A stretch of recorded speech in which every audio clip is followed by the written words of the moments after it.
Good morning and welcome back to Universal Studios Hollywood. It is a very sunny Wednesday afternoon. It's nearing 5 o'clock right now in the afternoon, and just thinking back into it, I said good morning. It's not morning. Hello Kitty Cafe looking great as always. Actually, I just noticed that they installed their POS systems, so they might be ready to open at this point. A lot of painting and stuff going on inside the main shop, but I have a feeling they're not going to open together. I feel like Hello Kitty and Friends Cafe will open separately, and then they'll open this shop a little bit later. In case you didn't watch yesterday's update, they painted these little gates pink to match the shop. It's pretty cool. I'm excited for this. I definitely did not plan today out thoroughly. I want to see Waterworld, but at the same time I want to see the tram. The last tram is at 5:15, so I might have to do the tram here. But I only want to see Waterworld so I can get the Purge updates. There isn't anything crazy going on in the arena, but I wanted to show you guys the lighting trusses up close. I'll have to do that next time, which is fine. I mean, it keeps our updates interesting every time we do something different or we leave off an update for the following day. I'm literally here every single day now. So here we have, in case you missed yesterday's update, we have some new props for Chainsaw Punks. I'm actually pretty surprised with this. They did a pretty good job with this display. What stood out to me the most was the little pieces of jewelry that are carved into the skulls. You can see this one has a nose ring. The other one has like a little piercing on his eyebrow. It's kind of funny. And then they're punks, so they're skaters, they ride motorcycles, they do all sorts of things. So they have two skateboards over here with a skeleton in the middle. I think that's clever. So we are about 2 weeks, tomorrow is 2 weeks until the event begins. And we actually still don't have any new merchandise, which is really surprising. Usually they add some of the newer announcements to the merchandise line, but we are still left with the very small display that we have over here and over here. So my biggest guess is that next week we'll see more merchandise arrive over here in the Universal store. I'm really hoping so, at least. Orlando is popping with their merchandise. They just brought so much merchandise to both of their Universal stores in City Walk and inside of the park, and also at their All Hallows Eve boutique store inside of Islands of Adventure. But over here in Hollywood, we still haven't received any of that merchandise. Speaking of merchandise and looking at the calendar, it is the 21st of the month, which means we have a giveaway today. Now, if you didn't know already, every single month I do a giveaway on the channel, and it's only for members, so you have to be a member, and you can become a member for only 99 cents a month, and you can follow that link right down below to become a member. Be pinned in the comment section, and shout out to the members, by the way. Every 21st of the month I announce a giveaway, and so this year, or this month, what you have to do, if you're a member, comment down what maze you're most excited for Halloween Horror Nights, and that will count as one entry. I'll be announcing and picking the winners on the 24th, so you have until the 24th to comment down on this video only which haunted house you're most excited for. And for the video on the 25th, I'll be announcing the giveaway winner, and the winner actually wins this over here, this little rubber ducky that's dressed up like Dr. Emmett Brown from the Back to the Future films. Now, it just depends on the month, but these giveaways could be really big or they could be really small. This is like medium. It's $22 in value, and it's really cool. So just comment down your most anticipated haunted house for this year's Halloween Horror Nights, and that counts as an entry, and I'll be announcing the winners on the 25th. Alright, let's continue with our updates over here in the main scare zone. This will be called Skull Lords. We have some really awesome looking props over here. We have two ginormous skeletons, and if you missed yesterday's update, that's basically all that's new in this scare zone, or for this scare zone. But they did add a little bit onto this scare zone. They added some mini spotlights pointing onto the skeleton itself, as well as some string lights around it. I was kind of hoping for more around it, but I don't think they're gonna add any more around it. I think it's gonna look really cool though. I just hope that we get some more props and decorations around the area. I mean, hopefully like maybe around here, or if not here, maybe over there towards Starbucks. We'll see. And if that doesn't happen, they always put like a little boxed version of the Scare Zone decorations right over here. And I actually feel like that's what's gonna happen. And we actually could go ahead and see that little box version of the Scare Zone props right now. So let's go take a look at that. Right over there. You can see that there's a little angel. There's Muerte. It's really cool.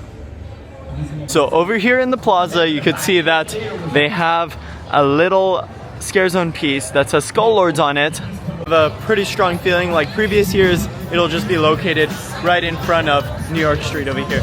And then over here in front of the Waterworld show, we have Chucky's Bar. It's official.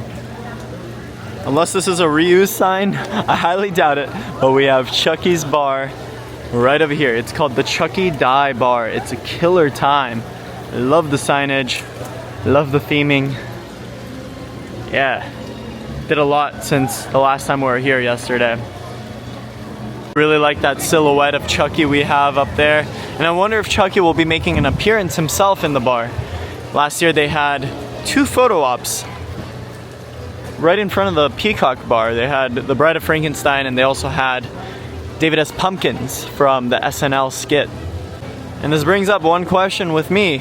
Are they going to be transforming the Hollywood and Dine into Chucky's Barbecue again? Because they've done that in the past.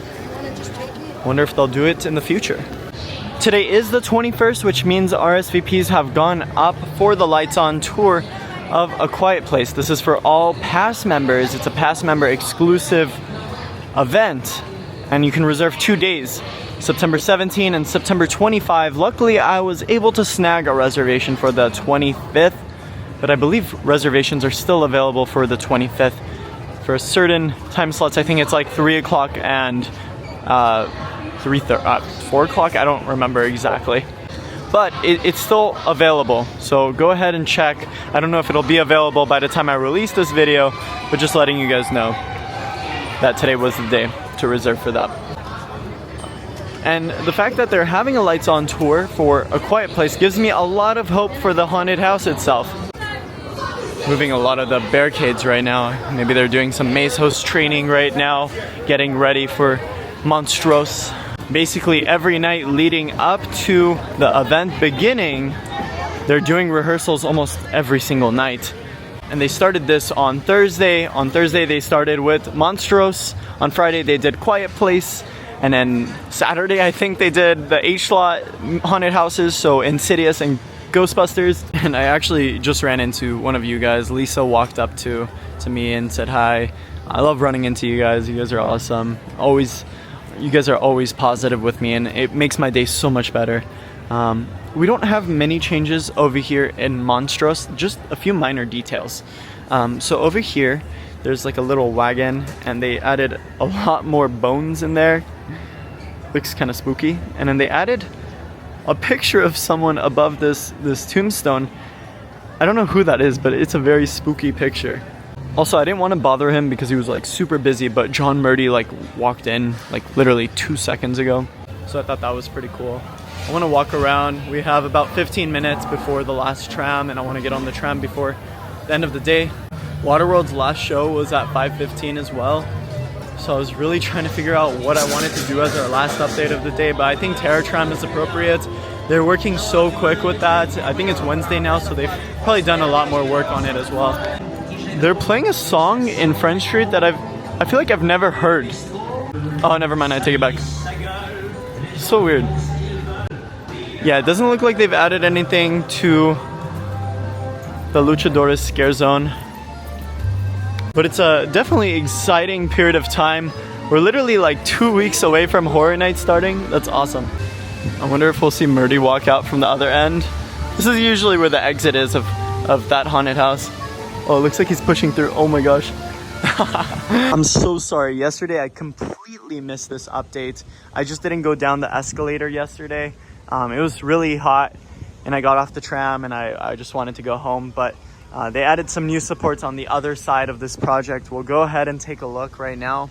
But here's just a quick peek at some of the construction. Right now, it doesn't seem like they've changed much since yesterday on the bottom half. However, I am seeing some more excavating vehicles over there. So that's definitely a good sign. They're starting work on that other side, or even more work on the other side. It looks like they're waiting for those coaster footers to dry up. They've already poured concrete in there. So those are probably all ready now at this point. And just looking at this piece of track, it's just crazy. Every time I see this elevation change is insane. From potentially an inversion to the bottom half, like that's so cool. That's really cool. That's such a intense moment on the ride.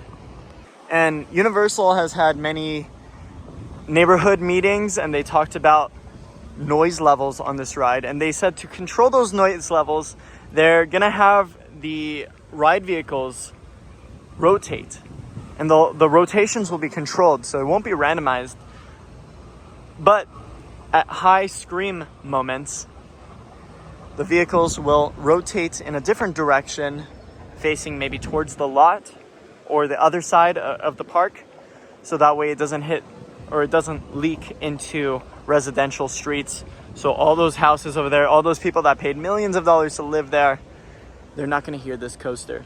And then there's ways for the manufacturer to minimize the sound that comes from the coaster itself by adding sand into the track. I was just learning about this yesterday. Shout out to CoasterBot for making a video on how coaster tracks work. I'm learning so much out of him. But they fill up the supports as well as the track with sand to minimize the volume that the coaster makes, or the sound that the coaster makes while it goes through its course. So I'm assuming they're filling those things up with sand. Cutting it very close here. We have literally like 10 minutes to get on the tram. So I'm gonna try to go down one escalator and get that support update. I didn't catch it yesterday, but it's located all the way around the project, so I'm trying my best to get there as quickly as possible. But it's so hard to not stop and talk about all of the other updates we have. These aren't new updates, these have been here for at least a week now, but so many lighting rigs, so many lighting trusses, and there's so much I want to say about the Scarecrow or Murder of Crows scare zone over here, and there's so much I want to talk about. I'll leave it for another video. Potentially even tomorrow's video, if we're here tomorrow. The one thing I do want to say while we're walking there is how surprisingly busy the park is right now.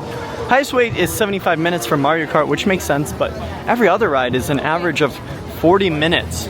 And it's pretty busy in the park. It's been pretty busy since the end of summer. A lot of people went back into school. While Disney is empty, Universal is popping. So busy here. Not exactly sure what's going on, but earlier this summer, Universal did offer a buy one, get one ticket, and it's actually still offered until about the first week or second week of October. So maybe a lot of these people are taking advantage of those tickets. But the park has been closing pretty early as well, 7 p.m. on the weekdays and 9 p.m. on the weekends. But that's going to change when Horror Nights starts. The park will either close at 7 p.m. or 6 p.m. on nights of Horror Nights. Looks like they're doing a private studio tour for one of these companies. MIB, Men in Black? No. Yeah, I don't know. So they're basically done with this accessibility ramp over here, but you're about to see something cool on the right side.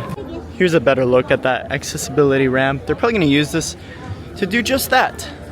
Move construction vehicles on top to work on those coaster supports and track eventually. Look at those coaster supports. That's really cool. It goes underneath the escalator, which is pretty wild to me. How are they gonna do that? That's actually so cool. Wow. And we have even more coaster supports that will arrive eventually. Yeah, not too much has been done over here on this side. Not many construction workers today. But I have a feeling next week is going to be a pretty big week for this coaster project. Yeah, it looks like today's focus is on that side of the project. We could actually see active work, removing a lot of dirt.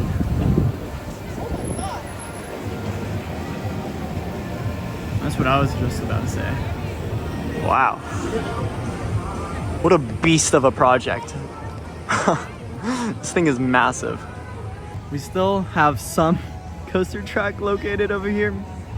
Allergies are killing me right now. I almost sneezed. But look at this. Wow. Okay, the doors are closed on the van, and I feel like it's safe to assume that they have a body in the van. Murdy tweeted out a few weeks ago that there's a body over here. Either inside or in the front of the van. Maybe the van crashed into the body. But yeah, I think it's safe to assume that it's already there since the doors are closed now. Ooh, it's going fast. Dang.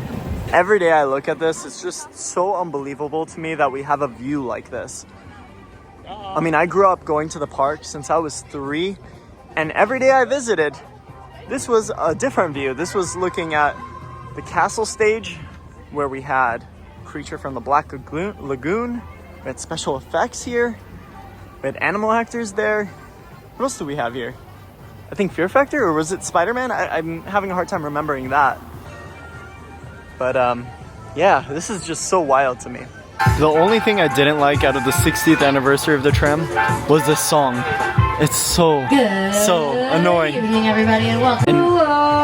Despite the end of the 60th anniversary, they are still playing the song. Hi, everybody.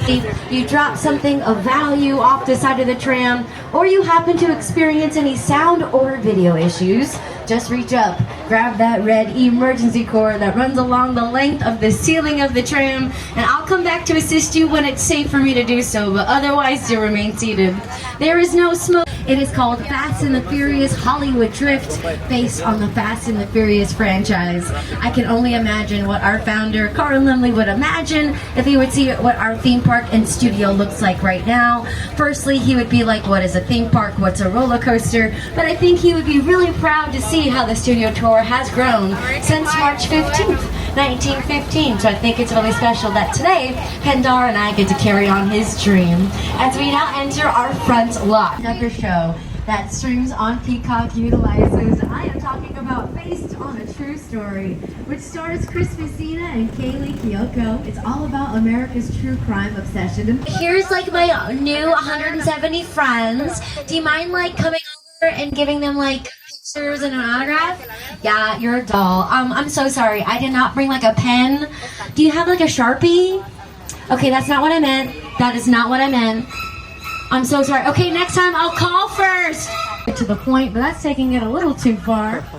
In the meantime, let's continue on with the tour. Welcome to the set from War of Worlds. This is a Steven Spielberg movie, and you can tell because everything around you right now is 100% real. Those people and that plane. Yep, that's a real Boeing 747 that was brought in and destroyed specifically for this scene in the movie. There are moving spotlights here. Oh my gosh. And here as well. Setting that up as we speak. Now, it took the production about 3 months to build this set. They utilized it for filming for just about 2 weeks. And this 4.5 minutes of an almost 2-hour movie. That's just because Mr. Spielberg is a huge fan of those practical special effects. Anything that happens in front of the camera. Some filmmakers like Jordan Peele love to play with our senses and show or have us hear things to give us a sense of a feeling. We're going to show you what I mean as we get to take you into Jupiter's Claim, the actual sets used in Jordan Peele's movie Nope. It's over an act to run now and the trams can't back up, so good luck. Don't look up and work together to take an impossible notion and bring it to So the pickup spot will be right here. They just painted this on the ground. A nostalgic, small-time Southern California. I haven't seen this play in so long. I'm glad they're playing it.